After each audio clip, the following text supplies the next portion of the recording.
এখানে গাড়ি থামালো কেন? স্যার কি হলো? এগিয়ে যাও ধনঞ্জয়, তোমার মিশনকে কমপ্লিট করো। মেরে ফেলো ওকে, ভীত হয়েও না ধনঞ্জয়, মেরে ফেলো ওকে। তুমি এটা করতে পারো। ধনঞ্জয় এদিকে কেন আসছে? এগিয়ে যাও ধনঞ্জয়, ওকে মেরে ফেলো, ওকে মেরে ফেলো। আমি দেখছি, দাঁড়াও। ওকে। কি হয়েছে ধনঞ্জয়? গাড়ি আটকালে কেন? তুমি এটা করতে পারো ধনঞ্জয়, ওকে মেরে ফেলো।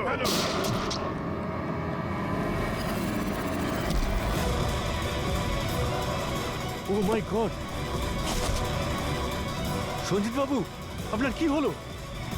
ধনঞ্জয়, এসব কি করলে তুমি?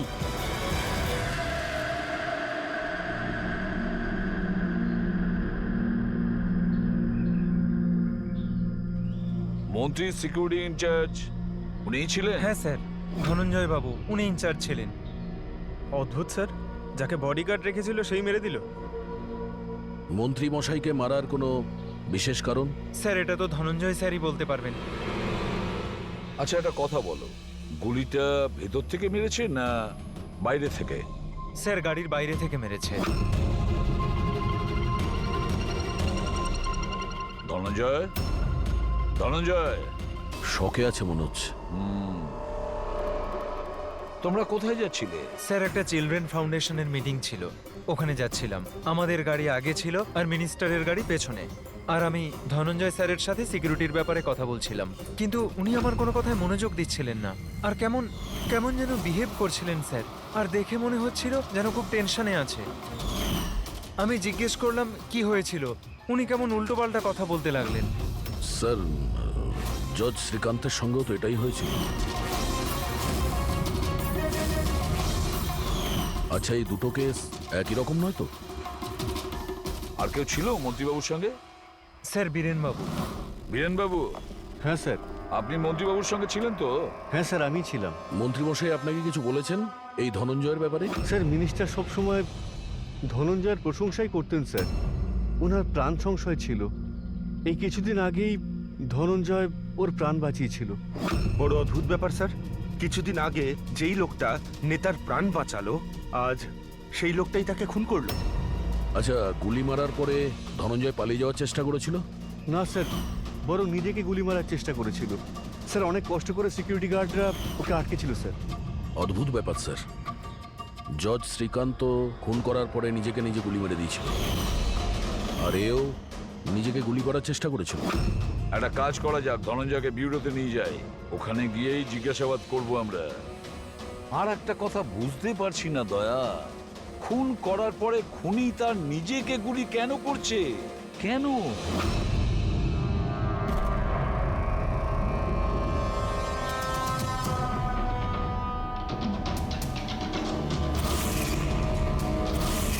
বস, ডক্টর রেনু, ইনি ক্রিমিনাল সাইকোলজির উপর রিসার্চ করছেন। হ্যাঁ, এই দুজনের কেস এনাকে বলা হয়েছে? Yes boss.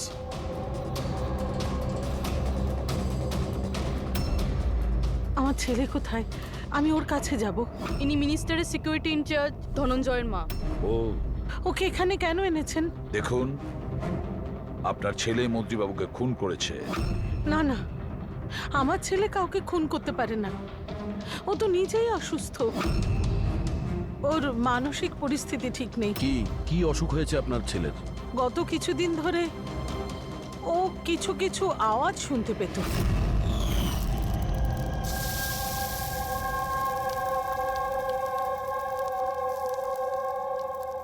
ধনঞ্জয়, কি হয়েছে বাবা? চিন্তিত মনে হচ্ছে। অফিসে কোনো প্রবলেম আছে নাকি? কোনো টেনশন? দুদিন ধরে তুই আমার সঙ্গেও ভালো করে কথা বলছিস না। কেউ তো আছে এখানে।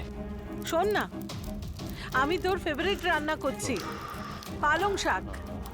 এই ঘরে কেউ তো আছে যে আমার সাথে কথা বলছে। আরে আমি তো বকর বকর করছি, আর কে কথা বলবে তোর সাথে? কেউ তো আমাদের ছাড়াও আছে এই বাড়িতে যে আমার সাথে কথা বলছে। মা, মা, কেউ তো আছে এই বাড়িতে আমাদের ছাড়াও। মা, আমার অদ্ভুত সব আওয়াজ আসছে কানে।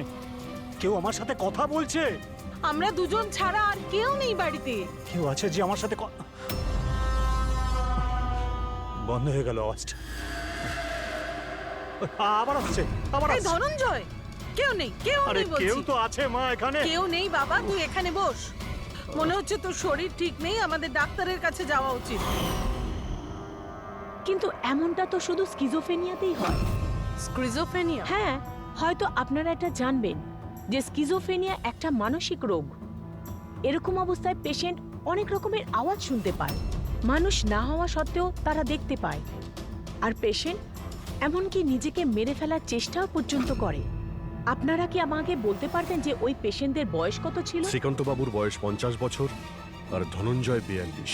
কিন্তু এই বয়সে তো স্কিজোফ্রেনিয়া হয় না।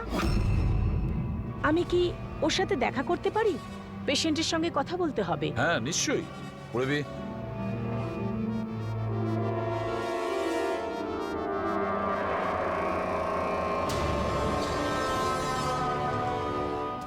ধনঞ্জয়, তুমি সঞ্জিতকে কেন মেরেছো? তোমায় কিছু জিজ্ঞেস করলাম। ধনঞ্জয়, তুমি সঞ্জিতকে কেন মেরেছো? অদ্ভুত সব আওয়াজ কানে আসছিল, যে আমাকে উত্তেজিত করছিল। বলছিল যে আমি একটা কাপুরুষ, আমি একটা, আমি কারো খুন করতে পারবো না। আর ওই আওয়াজটা আমায় এমন উত্তেজিত করলো যে আমি খুনই করে দিলাম।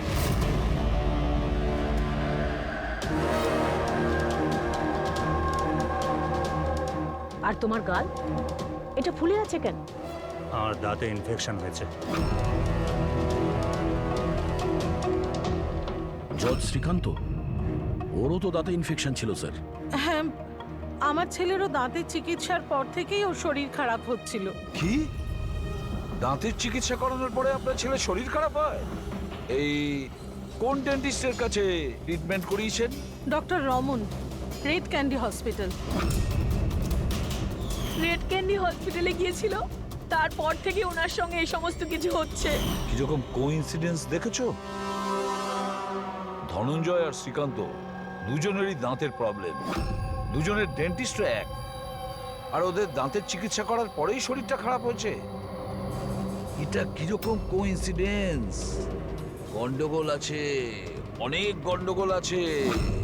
এই ধনঞ্জয় আর জজ শ্রীকান্তর দাঁতের এক্সরে বের করো, বোঝা তো যাবে এর পেছনে কি কারণ আছে।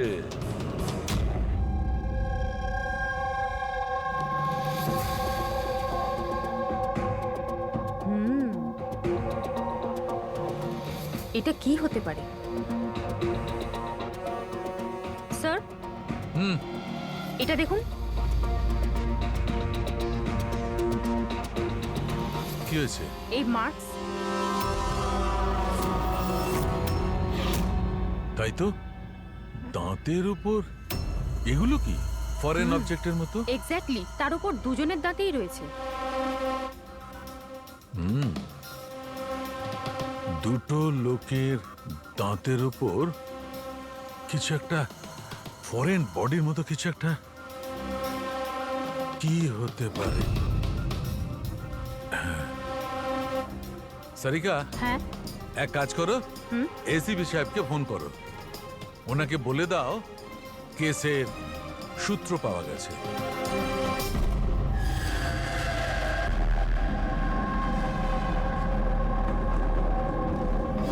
এই দেখো বস, দুজনের দাঁতের উপরই এই ধরনের চিপ। এটা তো বাঘ দেখছি। হ্যাঁ স্যার, আপনি ঠিকই বলেছেন। স্যার, এটা তো গোয়েন্দাগিরিতে ব্যবহার করার জন্য ট্রান্সমিটারের মতো। বস, এর জন্যেই শ্রীকান্ত আর ধনঞ্জয় ওই আওয়াজ শুনতে পেত। তাহলে এই চিপটা ট্রিগারের কাজ করছিল, এর মাধ্যমে ওই উস্কানির শব্দ ওর কানে পৌঁছচ্ছিল, আর সেই জন্যই ওরা খুন করতে বাধ্য হচ্ছিল। আমার তো মনে হয় এই কাজটা ডক্টর রমনেরই। উনিই দাঁতের চিকিৎসা করেছেন। জিজ্ঞাসাবাদ করতে হবে ডক্টর রমনকে, আর একজন এক্সপার্টকেও ডাকো। আর ট্রান্সমিটারের ব্যাপারে পুরো ব্যাপারটা আমাদের জানতে হবে। ডক্টর রমন, দাঁতের মধ্যে ট্রান্সমিটার লাগাতেও আপনি শুরু করে দিয়েছেন। ট্রান্সমিটার? হ্যাঁ, কোন ট্রান্সমিটারের কথা বলছেন আপনারা? সেই ট্রান্সমিটারের কথা বলছি যেটা জজ শ্রীকান্ত তার সিকিউরিটি অফিসার ধনঞ্জয়ের দাঁতে পাওয়া গিয়েছে। দেখুন, আমার কথা বিশ্বাস করুন, আমি কোনো ট্রান্সমিটার লাগাইনি। এসব কি বলছেন কি আপনারা? ডাক্তারবাবু দাঁতে ট্রান্সমিটার লাগাবেন কেন? স্যার, আপনারা আমাদের হসপিটালকে বরবাদ করতে এসেছেন। ডক্টর রমন আমাদের হসপিটালের একজন দায়িত্বপূর্ণ ডক্টর স্যার। এই ধরনের কাজ উনি করবেন না। কিন্তু এই ধরনের কাজ এখানে তো হয়েছে। আমরা শ্রীকান্ত আর ধনঞ্জয়ের দাঁতের ভেতর থেকে এই ট্রান্সমিটার পেয়েছি। আর এই ট্রান্সমিটারের কারণে ওনারা দুজন স্কিজোফ্রেনি হয়ে যায়। স্যার, ওনারা দুজন আমার খুব পুরনো পেশেন্ট। শ্রীকান্ত 9 বছর আর ধনঞ্জয় 2। স্যার, আমি আমার পেশেন্টের সাথে এরকম করব কেন? এটা তো আপনি বলবেন। কেন ট্রান্সমিটার লাগালেন? আমার কথা বিশ্বাস করুন, আমি কোনো ট্রান্সমিটার লাগাইনি। কারণ ওনার কাছে ট্রান্সমিটার লাগানোর আর তাকে মোলার ইমপ্ল্যান্ট করানোর ট্রেনিংই নেই। উনি শুধুই একজন ডক্টর, ভালো দাঁতের ডক্টর। আর স্যার, আমরা এখানে দাঁত লাগিয়ে থাকি, বানাই না। দাঁত তো অর্ডার দিলে বাইরে থেকে আসে।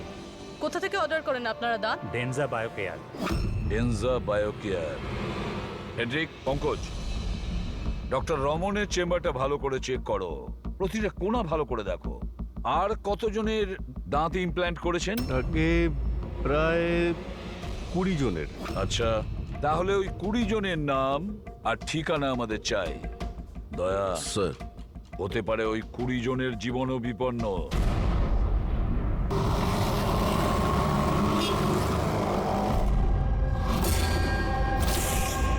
কিছু বুঝতে পারছো? হ্যাঁ স্যার, একটু একটু বুঝতে পারছি। এই ট্রান্সমিটারটা ছোট্ট হলেও বেশ পাওয়ারফুল। কতটা রেঞ্জের? তাও ধরুন 15 থেকে 20 মিটার হবে। এই ট্রান্সমিটারের সাহায্যে কাউকে কন্ট্যাক্ট করতে চাইলে 15 থেকে 20 মিটারের মধ্যে থাকতে হবে। এর কি ফ্রিকোয়েন্সি ট্র্যাক করা যাবে? নিশ্চয়ই ট্র্যাক করা যাবে, কিন্তু তার আগে আমাদের জানতে হবে এই ট্রান্সমিটার কত হার্টজে কাজ করে। তাহলে খোঁজ নাও এটা কত হার্টজে কাজ করছে, কারণ ফ্রিকোয়েন্সিটা আমাদের জানা দরকার। যেখানে এর ফ্রিকোয়েন্সি অ্যাক্টিভ হবে সেখানেই আমাদের খুনি থাকবে। ঠিক আছে স্যার, আপনি একটু সময় দিন, আমি যত তাড়াতাড়ি সম্ভব বলছি। ঠিক আছে। এই কেসটা ঘুরে ফিরে ডক্টর রমনের দিকেই ইশারা করছে। সব সন্দেহের তীর ওর দিকেই যাচ্ছে। কিন্তু স্যার, উনি ওনার পুরনো পেশেন্টকে খুন কেন করবেন? হ্যাঁ স্যার, হসপিটাল অ্যাডমিনিস্ট্রেটর বলছিল যে এইরকম ট্রান্সমিটার বানানোর ক্ষমতা ডক্টর রমনের নেই। সন্দেহের মধ্যে এই কবিতার বীরেনও তো আছে। হতে পারে এদের মধ্যেই কেউ মেরেছে। হতে পারে দয়া, নিশ্চয়ই হতে পারে। কিন্তু সে যেই হোক, সে 15 থেকে 20 মিটারের মধ্যেই কাজ করেছে। আর ওই 20 জনের ব্যাপারে কি খোঁজ নিয়েছো? না স্যার, ওদের মধ্যে কোনো কানেকশন নেই। এমনকি শ্রীকান্ত আর ধনঞ্জয় ওরাও একে অপরকে চিনত না। তবু বলছি, তুমি ওই 20 জনের কাছে যাও, জিজ্ঞাসাবাদ করো ওনাদের সাথেও কি একই ঘটনা ঘটছে যেটা শ্রীকান্তের সঙ্গে হয়েছে। আরো একটা কথা, লয়ারের চেম্বার আর চেম্বুর খোঁজ নাও, ওখানে কটা সেলফোন অ্যাক্টিভ ছিল ওই খুনের সময়। আর দয়া, আর ওই দাঁত তৈরির কোম্পানিতে খোঁজ নাও, দেখো কে এমন আছে যে দাঁতের মধ্যে ট্রান্সমিটার ফিট করে দেয়।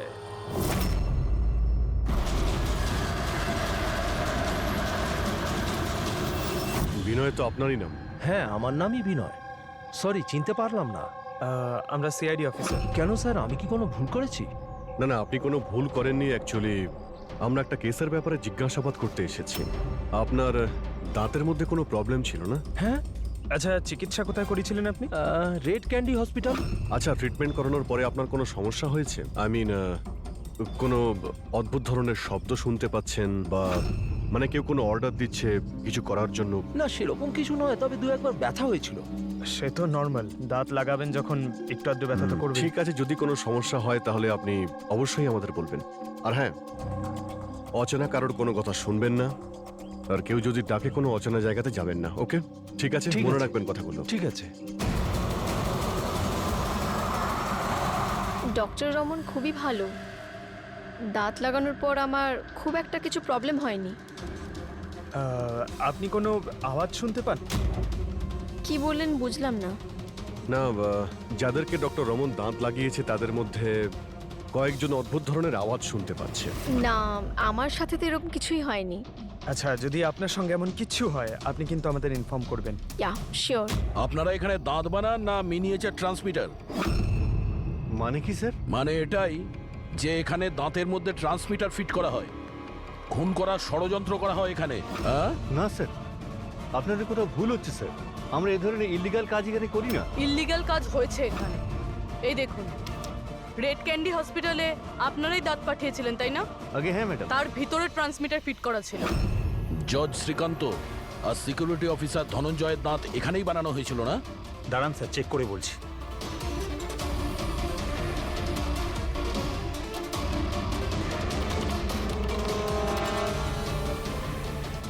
হ্যাঁ স্যার, দাঁত তো এখানেই বানানো হয়েছে, কিন্তু যদি আমাদের এমপ্লয়ি রূপালী থাকতো যে এই দাঁত বানিয়েছে, তাহলে সত্যিটা জানা যেত।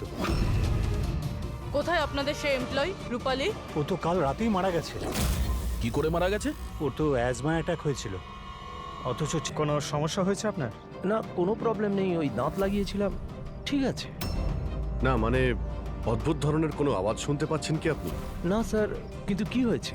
দেখুন, রেড ক্যান্ডি হসপিটালে যারাই ট্রিটমেন্ট করিয়েছেন তাদের কোনো না কোনো সমস্যা হচ্ছে, আর তাদের মধ্যে দুজন তো মারাও গেছেন। স্যার স্যার আমি মরতে চাই না। না না, আপনি ভয় পাবেন না, সেরকম কিছু নয়।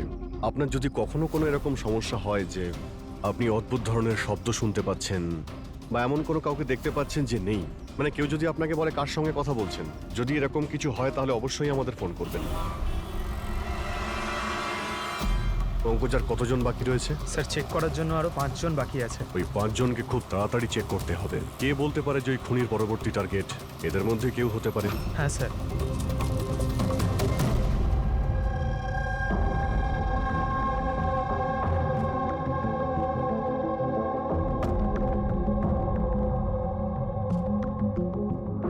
হ্যাঁ শোনো, কিছু জানতে পারলে? স্যার আমি প্রায় জেনে ফেলেছি, আর একটু সময় দিন। স্যার, হ্যাঁ প্যাট্রিক। জজ সাহেব আর সঞ্জিতের সম্পর্ক আছে স্যার। আচ্ছা, কিরকম সম্পর্ক? স্যার, এই কেস ফাইলটা দেখুন। 2009 সালে একজন ডাক্তার রিসার্চ করছিলেন, কিন্তু ওনার গ্রান্ট এই নেতা ক্যান্সেল করে দিয়েছিলেন। আর ডক্টরের প্র্যাকটিস করার লাইসেন্স ক্যান্সেল করেছেন মিনিস্টার সঞ্জিত, আর ওর শাস্তি ঘোষণা করেছে শ্রীকান্ত বাবু, আর নাম হলো ডক্টর ললিত। স্যার, এই ডক্টর ললিত আসলে কে? খোঁজ নিতে হবে ডক্টর ললিত কে আর কি ব্যাপারে তিনি রিসার্চ করছেন। তো আপনার মেয়ে টুথ ইমপ্ল্যান্ট করিয়েছে? হ্যাঁ, এই তো 2 দিন আগেই ইমপ্ল্যান্ট করিয়েছে রেড ক্যান্ডি হসপিটাল থেকে। স্যার, যেদিন থেকে টুথ ইমপ্ল্যান্ট করিয়েছে অদ্ভুত অদ্ভুত কথা বলে আর খুব ভয় পেয়ে থাকে। মা, মা, কি হলো, কিছু চাই? বাড়িতে কেউ এসেছে? কেউ আসেনি তো। না মা, কেউ তো এসেছে। আমি আছি, তুই আছিস, আর বাবা তো হংকং এ গেছে। আর কেউ এলে তো বেল বাজাবে, বেলও তো বাজেনি। জানি না মা, কি হচ্ছে। ঘুম থেকে ওঠার পর থেকেই মনে হচ্ছে যেন বাড়িতে কেউ আছে, আর আমার ব্যাপারে নানা রকমের কথা বলছে। বুঝতেই পারছি না। তোর শরীর ঠিক আছে তো? কোনো স্বপ্ন দেখেছিস নাকি? না মা, কোনো স্বপ্ন দেখিনি। মনে হচ্ছে না আমার কানে বাজছে সবকিছু। মা, প্লিজ একটা কাজ করো, আমার জন্য 1 কাপ চা দাও আমার ঘরে। আমার মাথা পুরো ঘুরছে। তো এখন জিয়া কোথায়? ওকে ব্যান্ড্রার একজন সাইকোলজিস্টের কাছে পাঠিয়েছি। দেখুন, আপনি এক্ষুনি ওই সাইকিয়াট্রিস্টের অ্যাড্রেসটা দিন। ওর সঙ্গে দেখা করাটা খুবই জরুরি। নাম্বারটা নিয়ে নাও। জিয়া, আজ তোমাকে ওই কাজটা কমপ্লিট করতেই হবে। তোমাকে যেভাবেই হোক ওকে মারতেই হবে। ওকে বাঁচিয়ে রাখলে চলবে না। যত তাড়াতাড়ি হোক মেরে ফেলো ওকে। ওকে মেরে ফেলতেই হবে।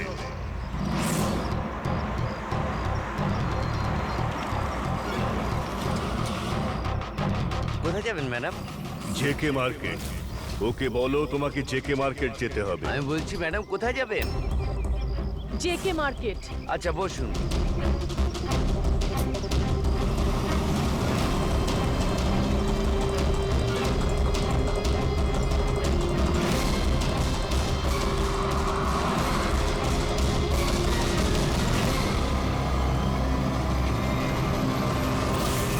জিয়া, তুমি ভীতু। ভীতু তুমি কিচ্ছু করতে পারো না। 1 নম্বরের ভীতু তুমি। মিথ্যে, আমি ভীতু নই, আর আমি কাউকে মারতে পারবো না। ম্যাডাম, আপনি আমাকে কিছু বললেন? হ্যাঁ, না না, আমি কিছু বলিনি। না, কিছু বলিনি আমি। এমনি একা একা কথা বলছিলাম।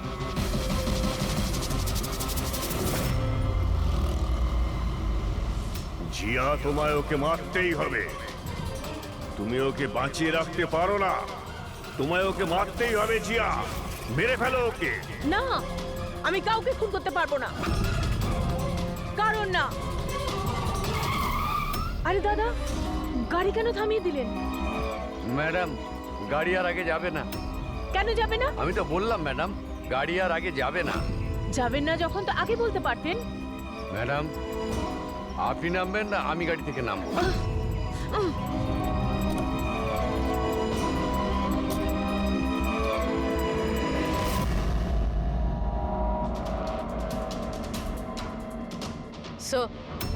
স্যার, ওয়াচম্যান আর প্রতিবেশীরা বলছিল রূপালী 3 মাস আগে শিফট করেছিল আর একা এসেছিল। একটু চেক করি ভালোভাবে।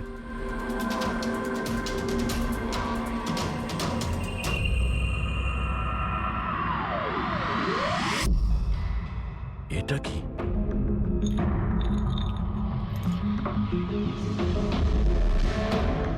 এতগুলো ইয়ার ট্রান্সমিটার?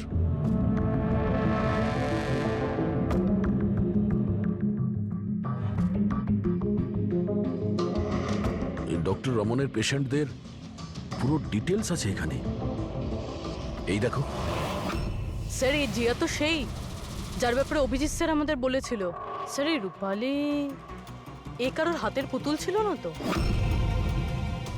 হতে পারে, হতে পারে খুনি জেনে গেছে যে আমরা রূপালী পর্যন্ত পৌঁছে যাব, তাই মেরে দিয়েছে ওকে।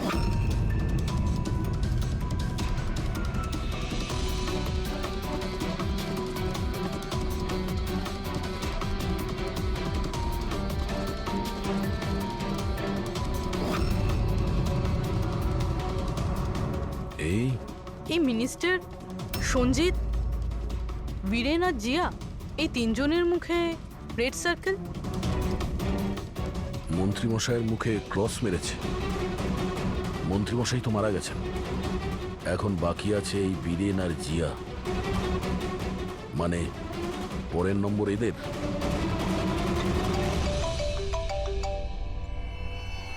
হ্যাঁ অভিজিৎ। দয়াই জিয়া সাইকিয়াট্রিস্টের সঙ্গে দেখা করতে গিয়েছিল, কিন্তু ওখানেও পৌঁছয়নি। আচ্ছা, আমরা এখানে রূপালীর বাড়িতে একটা ফটো পেয়েছি যার মধ্যে মন্ত্রীমশাই, সঞ্জিত, বীরেন আর জিয়া আছে। এই মন্ত্রীমশাইয়ের মুখের ওপর তো ক্রস মারা আছে, কিন্তু এই দুজনের মুখের ওপর লাল পেন দিয়ে সার্কেল করা আছে। আচ্ছা, এরকম নয় তো যে এই জিয়া বীরেনকে মারতে গেছে? তুমি এক কাজ করে বীরেনকে অ্যালার্ট করো, খোঁজ নাও যে ও কোথায়। ততক্ষণ আমি জিয়ার লোকেশন ট্র্যাক করছি আর তারপর দেখা করছি। ওকে? ইয়া। পুরবি, একটু বীরেনকে ফোন করো তো।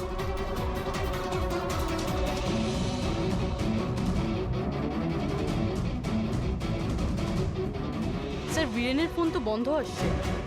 পেয়েছি স্যার।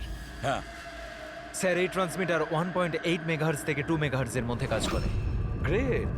1.8 মেগাহার্টজ থেকে 2 মেগাহার্টজ। হ্যাঁ স্যার। দেখ, আমার কথাটা মন দিয়ে শোনো। হ্যাঁ, প্রথমত ফেডরিক দারুণ কাজ করেছে। রিসার্চ করে এমন নাম বার করেছে যার কানেকশন মিনিস্টার সঞ্জিত আর জজ শ্রীকান্তর সঙ্গে। সেই লোকের নাম হলো ডক্টর ললিত। হ্যাঁ, ডক্টর ললিত। ইয়েস, আমার তো এই ডক্টর ললিতকে খুব গোলমেলে মনে হচ্ছে। আমার তো ওকেই সন্দেহ হচ্ছে, কারণ ডক্টর ললিতের কয়েক বছর আগে মিনিস্টার সঞ্জিত ডক্টর ললিতের প্র্যাকটিস করার লাইসেন্স ক্যান্সেল করে দিয়েছিল। আর তারপরে ওই ডক্টর ললিতকে জজ শ্রীকান্ত তার রায় ঘোষণা করেছেন। আর ফলাফল কি হলো? প্রথমে খুন হলো জজ শ্রীকান্ত, আর তারপরে মিনিস্টার সঞ্জিত মারা গেলেন। এই খুন কে করতে পারে? ডক্টর ললিতই করতে পারে। ওরই কানেকশন ছিল এই দুজনের সঙ্গে।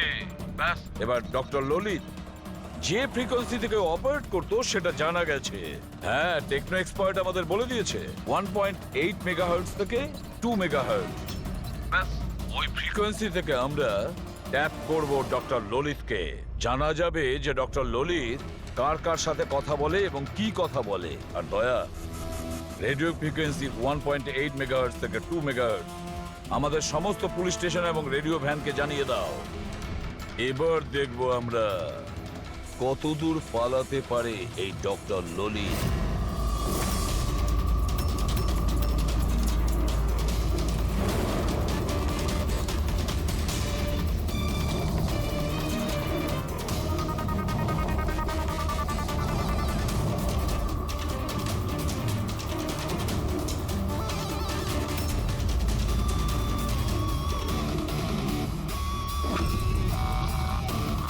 এই ফ্রিকোয়েন্সিতে কোনো কিছু নজরে আসছে না? যখনই কথা বলবে ধরা পড়ে যাবে। পুরো মুম্বাই যদি আমার কথা শুনতে পাও তাহলে আমি যা বলছি তা তোমাকে করতে হবে। মেরে ফেলো, মেরে ফেলো ওকে। আমার কথা শোনো আর যা আমি বলছি তা তুমি করো। মেরে ফেলো ওকে। ইওর অনার, সমস্ত সাক্ষী আর প্রমাণ এটাই বলছে যে এই খুন ইনি করেছেন। না না জর্জ সাহেব, এগুলো সব মিথ্যে। মিথ্যে তো আপনিই বলছেন ম্যাডাম, খুন আপনিই করেছেন। না জর্জ সাহেব, আমি একদম নির্দোষ, এগুলো সব ভুল। ইওর অনার, ইওর অনার, হ্যাঁ হ্যাঁ আমি শুনছি, বলো কি বলতে চাও। ইওর অনার, আমার প্রতিপক্ষ বন্ধুর মানে নীলেশ বাবুর কাছে প্রমাণ করার মতো কিছুই নেই। কোর্টের মূল্যবান সময় যেন নষ্ট না হয়। ইওর অনার, কোর্টের সময় নিঃসন্দেহে মূল্যবান, কিন্তু তার থেকেও অনেক বেশি মূল্যবান একজন নির্দোষের জীবন। আমি প্রমাণ করে দেবো। আমার কথা শোনো আর যা আমি বলছি তা তুমি করো। মেরে ফেলো ওকে। রায় ঘোষণার আগে আদালত 2 ঘন্টার জন্য স্থগিত রাখা হচ্ছে। That's all.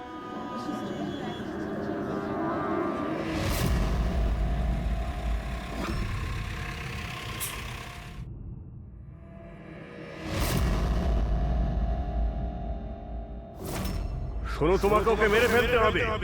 তুমি এটা করতে পারো। ওর বেঁচে থাকার কোনো অধিকার নেই। ওকে মরতেই হবে। ওকে মেরে ফেলো, ওকে মেরে ফেলো তুমি।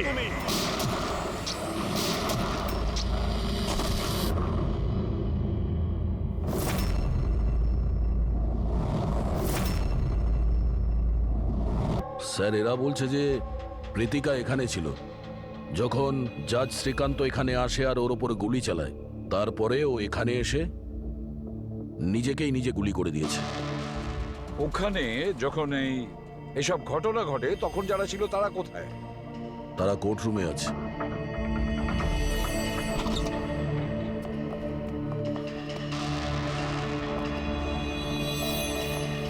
আচ্ছা, একটু ডিটেলসে বলবেন এখানে কি হয়েছিল? স্যার, এই কেসটার শুনানি চলছিল। জজ সাহেবের শরীরটা হঠাৎ খারাপ হয়েছিল। উনি 2 ঘন্টার বিশ্রাম নিয়েছিলেন। আর হঠাৎই নিজের চেম্বারে এসে নিজেকে আর অভিযুক্তকে গুলি করে মারেন। কিন্তু ওনার কাছে তো বন্দুক থাকতো না। ওনার কাছে বন্দুক কোথা থেকে এলো? সে তো আমরাও বলতে পারছি না যে গান এলো কোথা থেকে, তবে ওনার কাছে একটা গান ছিল। তার মানে বন্দুকের ব্যবস্থা আগে থেকেই করে রেখেছিল। মনে হচ্ছে জজ সাহেব পুরো প্ল্যান করেছিলেন প্রীতিকাকে খুন করার জন্য। মনে তো তাই হচ্ছে।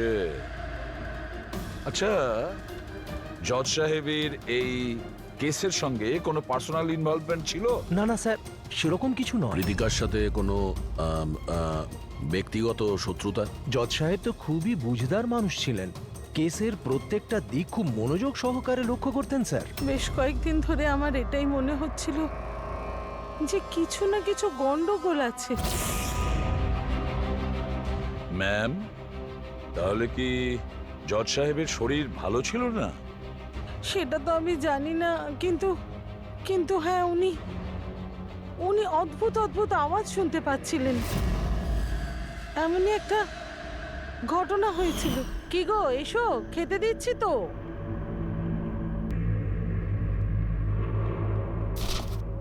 এই প্রতিবেশীদের কথার আর শেষই নেই, যখন খুশি যা খুশি বলে যাচ্ছে। আরে কি হলোটা কি? এত বিরক্ত হওয়ার কি আগে আছে? গিয়ে পড়শিদের মুখটা বন্ধ করো। ওদের বকবক শোনার আমার কোনো ইচ্ছে নেই। কি যে বলো না তুমি। প্রতিবেশীরা তো গত 1 মাস ধরে লন্ডনে আছেন। আরে ওনাদের গলা এখানে কি করে আসবে? কি উল্টোপাল্টা বলছো? কে গো? কৌশল জানি না যে ওর কি হয়েছে, এমন অদ্ভুত ব্যবহার করছে। আর ওই জানো তুমি, ও প্রতিবেশীদের গলা শুনতে পাচ্ছে, যেখানে ওরা কেউ বাড়িতে নেই, বিদেশে গেছে। কাকে বলছো এইসব? কাকে বলছো? আর তুমি কি মনে করো আমি মিথ্যে কথা বলছি? কি দেখছো এইভাবে? নাটক বন্ধ করো। বলো, তোমরা এই ঘরে কি লুকিয়ে রেখেছো? বলো আমাকে, বলো।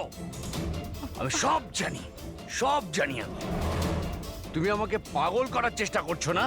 হ্যাঁ, কি যে বলো না তুমি, কি হয়েছে তোমার? হ্যাঁ, নিজের অবস্থা দেখো, কি দশা হয়েছে তোমার। আর এখানে কেউ নেই, কার গলা শুনতে পাচ্ছ তুমি? নন্দিনী, আমি ওদের কথা শুনতে পাচ্ছি। এখানেই আছে, এখানেই আছে। কিন্তু আমি কারো কথা শুনবো না, কারোর কথা শুনবো না। আচ্ছা, ওনার কোনো মানসিক রোগ ছিল না তো? না না স্যার, 15ই এপ্রিল অবধি তো উনি ভালোই ছিলেন। কিন্তু হ্যাঁ, রেড ক্যান্ডি হসপিটালে যে গেলেন তারপর থেকেই এই সমস্ত ঘটছে। Red candy hospital? হ্যাঁ স্যার, এই হসপিটালে গিয়ে দেখি কি হয়েছিল ওখানে যে হঠাৎ এই জজ সাহেব এরকম ব্যবহার করতে শুরু করলেন। স্যার, এই কেসটায় তাহলে আর বাকি কি রইল? যেই লোকটা খুন করেছিল সেই নিজে নিজেকে মেরে ফেললো। সেটাই তো খোঁজ নিতে হবে ফেডরিক, সেটাই তো খোঁজ নিতে হবে যে একজন জজ সাহেব তার সামনের অভিযুক্তকে কেন গুলি করলেন, আর খুনি বা কেন করলেন, আর তাছাড়াও তারপরে নিজেকে উনি গুলি করলেন কেন? স্যার, হসপিটাল অথরিটি বলল যে জজ সাহেব এখানে সাইকিয়াট্রিক ট্রিটমেন্টের জন্য নয়, বরঞ্চ ডেন্টিস্টের সঙ্গে কথা বলতে এসেছিলেন। ডেন্টিস্টটা কে? Sir, doctor Raman. Hello sir, বলুন আপনাদের কি হেল্প করতে পারি? এখন তো আপনি ডক্টর রমনকে ডাকুন, আর সঙ্গে ওর অ্যাসিস্ট্যান্ট। ডক্টর রমন, 15ই এপ্রিল জজ সাহেব শ্রীকান্ত আপনার সঙ্গে দেখা করতে এসেছিল। আগে হ্যাঁ স্যার, কিন্তু ওনার মৃত্যুর সাথে আমার কি সম্পর্ক? আমাকে কেন জিজ্ঞেস করছেন? আমরা এটা জানতে চাইছি যে যখন আপনি ওনাকে দেখেছিলেন তখন ওনার কি মাথার কোনো সমস্যা ছিল? না স্যার, আমি তো সেরকম কিছু দেখিনি। স্যার, ওনার মানসিক কোনো রকম রোগ ছিল না। উনি 9 বছর ধরে ডক্টর রমনের পেশেন্ট। 9 বছর ধরে? তার মানে আপনারা ওনার সম্বন্ধে অনেক কিছুই জানেন। অনেক কিছু নয় স্যার, সব কিছু। আচ্ছা, আর কি জানেন একটু বলতে পারবেন? আপাতত এইটুকুই বলতে পারি যে উনি খুব শর্ট টেম্পার্ড ছিলেন, খুব তাড়াতাড়ি উনি রেগে যেতেন, বাট মানসিক অসুস্থ নয়। যদি ওনার কোনো মানসিক রোগই না থাকে তাহলে উনি আওয়াজগুলো কেন শুনতে পেতেন? কি হয়েছিল কি ওনার? কিন্তু স্যার, আপনি এর মধ্যে মেডিকেল এক্সপ্লেনেশন কেন খুঁজছেন? আমরা এতটা মেডিকেল এক্সপ্লানেশন কেন খুঁজছি? দয়া, কোনো লোক হঠাৎ করে কারোর ওপরে এভাবে কেন গুলি চালাবে? সে কি নর্মাল মানুষ? না, কিছু না কিছু গোলমাল আছে, কিছু তো একটা আছে, কিন্তু কি?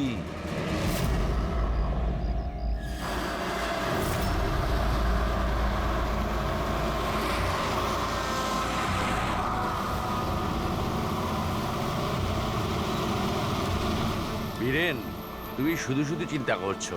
সিকিউরিটির দায়িত্ব যখন ধনঞ্জয় নিয়েছে তখন আমরা নিরাপদে পৌঁছে যাব।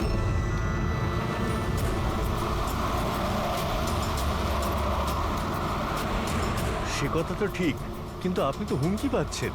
দেখো বীরেন, আমাদের এই কাজে অনেক হুমকি টুমকি আসে, আর এইসব হুমকি টুমকিতে আমি একেবারেই চিন্তিত নই। তা নয়, ভয় তো আমিও পাচ্ছি না, কারণ আমি ধনঞ্জয় আর টিমকে পুরো ভরসা করি।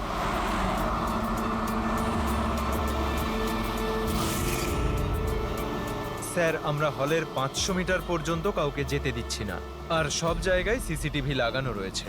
এটা খুব সহজ ধনঞ্জয়, ভীতু হয়েও না। আমি জানি এই কাজ তুমি সম্পূর্ণ করবে, তাও একেবারে নিজের হাতে।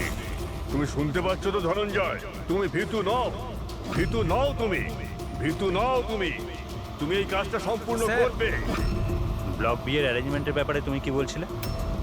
স্যার, আমি ব্লক বীর সম্বন্ধে কথা বলিনি। স্যার, আপনি ঠিক আছেন তো? আপনার শরীর খারাপ মনে হচ্ছে। আমার শরীর ঠিক আছে, একদম ঠিক আছে।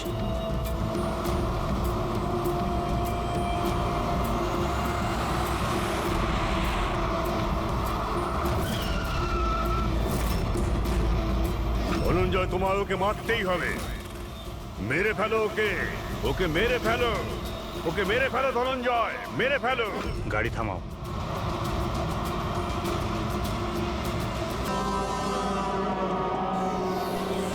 এগিয়ে যাও জিয়া, তোমার কাজটা সম্পূর্ণ করো।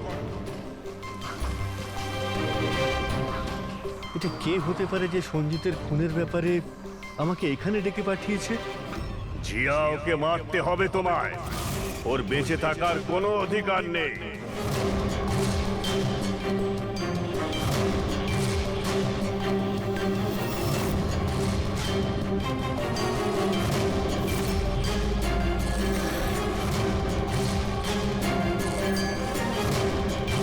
বেশি চিন্তা করো না, ওকে মেরে দাও, মেরে দাও তুমি ওকে জিয়া। ওর বেঁচে থাকার কোনো অধিকার নেই। ওর দিকে তাকাও, ভালো করে দেখো ওকে, ও তোমার সামনে রয়েছে। কিল হিম। ওর বেঁচে থাকার কোনো অধিকার নেই। ওরই গলার আওয়াজ। ফ্রিকোয়েন্সি লোকেট করো। দেখো, নিজের ব্যাগ থেকে গান বের করো।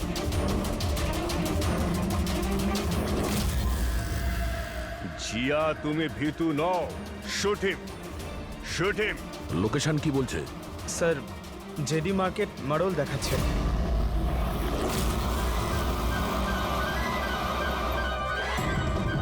কামান জিয়া, মারো, মারো ওকে, মারো ওকে। স্যার, এসব কি হচ্ছে? ও আমাকে কেন মারতে চাইছিল? কেউ আমাকে ফোন করে বলে যে সঞ্জিতের খুনের ব্যাপারে আমাকে বলবে। ঘাবড়াবেন না, এটা একটা প্ল্যান ছিল। আপনি এখন সেফ আছেন, আপনি যেতে পারেন। ওকে স্যার, আমি যাচ্ছি। ওই খুনি এখানেই কোথাও আছে, ভিড়ের মধ্যে মিশে রয়েছে। সিগন্যাল তো এখানেই দেখাচ্ছে, এখানে।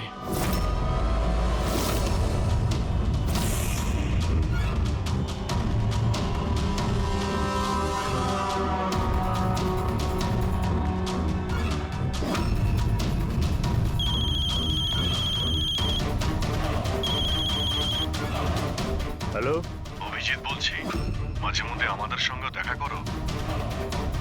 আর এদিক ওদিকে কি দেখছিস?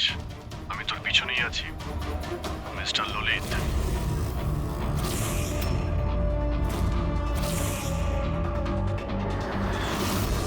হসপিটালের অ্যাডমিনিস্ট্রেটর পবন।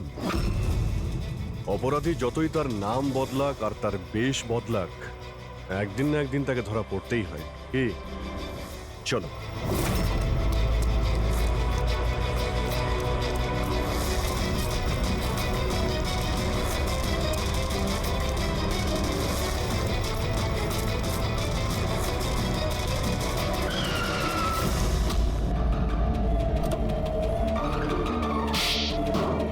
জজ শ্রীকান্ত আর মিনিস্টার সঞ্জিত, তুই এদের খুন কেন করলি?